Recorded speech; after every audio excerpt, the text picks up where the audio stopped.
Well, good evening. A little late tonight with this one, but a little different. I'm not doing a quote tonight. I'm going to do a little research into our surname and our genealogy. So, post called What's It a Name? Corbett. So, our last name, Corbett, is an English language surname. It's derived from the Anglo-Norman, French, Middle English, and Old French Corbett with one T, or Corbeau, B-E-A-U, meaning little crow or raven, which is a diminutive of corb, meaning raven. The surname probably originated from a nickname referencing someone with a dark complexion or behavioral characteristics resembling a raven's. The name Corbett is also associated with ravens and holds a significant place in mythology and folklore across various cultures. Ravens are known for their intelligence and adaptability and have long been symbols of wisdom and cunning. Thus, the name Corbett, with its association to these revered birds, reflects those qualities and has a storied history. Our surname Corbett has appeared in various records and documents as early as medieval England, where the name was borne by knights and nobility. Again, it was common for the name to be derived from attributes associated with a person, such as physical characteristics of animals. The name Corbett, with its association to the clever and mysterious raven, likely gained popularity due to its evocative nature. Today, the name Corbett remains relatively uncommon, but carries a sense of intrigue and individuality. Despite its rarity, those who bear the Corbett name often find themselves associated with the traits commonly attributed to ravens: intelligence, adaptability, and a certain air of mystery. Today, the name Corbett can be found in various parts of the English-speaking world, retain its connection to the English language and its rich historical context. Some of our ancestors played a notable role in medieval England, particularly in the region of Shropshire, and that's in the Western Midlands, close to the country of Wales. Our ancestors were a Norman family that accompanied William the Conqueror during the Norman conquest of England in 1066. Roger Corbett, it's spelled with one T, the patriarch of the family, was granted extensive lands in Shropshire as a reward for his service to the crown. The Corbett family became influential landowners and played significant roles in local governance. They constructed various castles, including the notable Morton Corbett Castle, which we'll talk about a little bit more, and that stands as a testament to their historical presence. Over time, the Corbett surname branched into different lines, and the Corbett family spread to various parts of England, Ireland, Scotland, and like many ancient surnames, variations in spelling emerged. We have Corbett with one T, Corbett the way we spell it with two T's, and then Corbett with IT. As with any surname, individual family histories may vary, and tracing the specific lineage of a particular Corbett family would require detailed genealogical research. I haven't done all that, so bear with me. The name Corbett, however, remains a symbol of medieval Norman influence and the enduring legacy of families in shaping the history of landscape of the British Isles. So we talked about Morton Corbett Castle.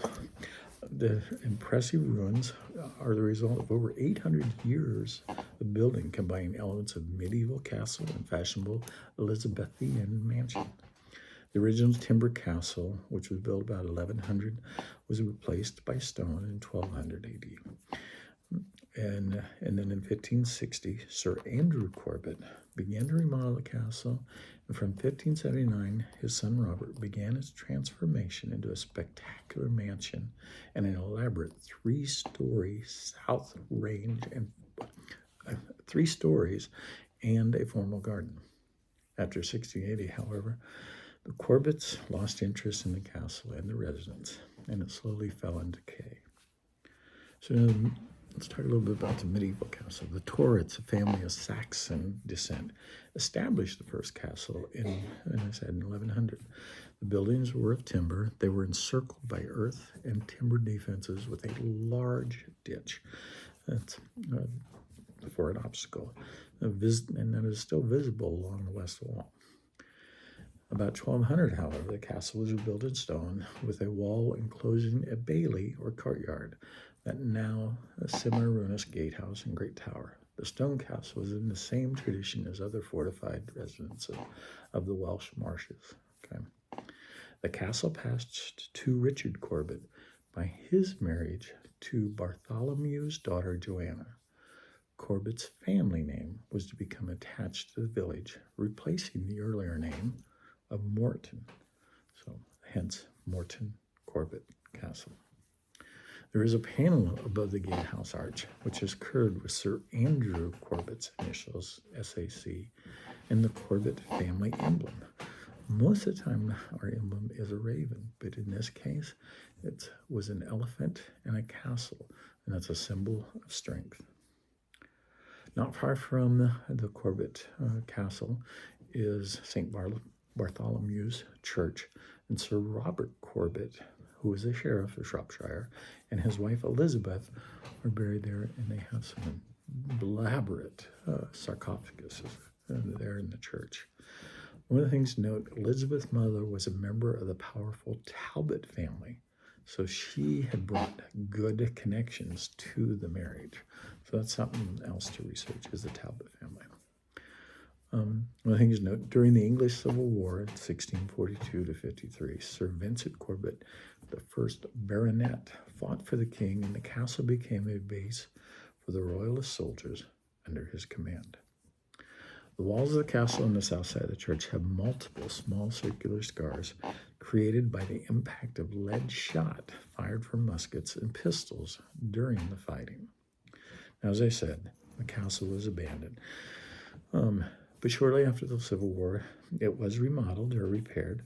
But after the death of Sir Vincent Corbett, that second baronet, in 1681, him and his 19-year-old son Vincent were no longer favored by the Corbett heirs. And they preferred their residences Acton, Reynold, and Shawbury Park. In consequence, Morton Corbett was abandoned as a residence over the 18th century, and it slowly decayed and fell into ruin. The Corbett family still owns that castle today, although the site is managed by the English Heritage. One thing to note, not far from the castle ruins is an area called Corbett Wood Countryside Heritage Site. In ancient times, it was a quarry used for stone, probably that was used in the castle. Today, it's a nature park with paths for family walks and outings. While I was doing research for this, I also ran across a place called Corbett, Oregon. Okay, it's a very small community in Oregon, just outside of Salem. The community is on the historic Columbia River Highway between Sandy River and Crown Point, and was named for Senator Henry Winslow Corbett, one of Oregon's prominent pioneer citizens. For many years a resident of Portland, in 1885, Mr. Corbett purchased a nearby farm from Irvin Taylor, who had moved down to the Columbia River about the time the railroad was built in 1882. For many years, there was a station named Corbett on the Union Pacific Railroad at the base of the bluff below the community. The station is gone now, but there in the small community is where the first post office in Corbett was established in July 1881. From my understanding, it's still there. Grandma and I do plan to go visit this little community in November when we go down to see Riley at Willamette University. So what's in the name? There's all kinds of things. So be proud of that. I'm proud of our Corbett heritage. The Raven, that's the school I taught at Ben House High School. That was our mascot. So as always, I love you guys. Hugs and prayers.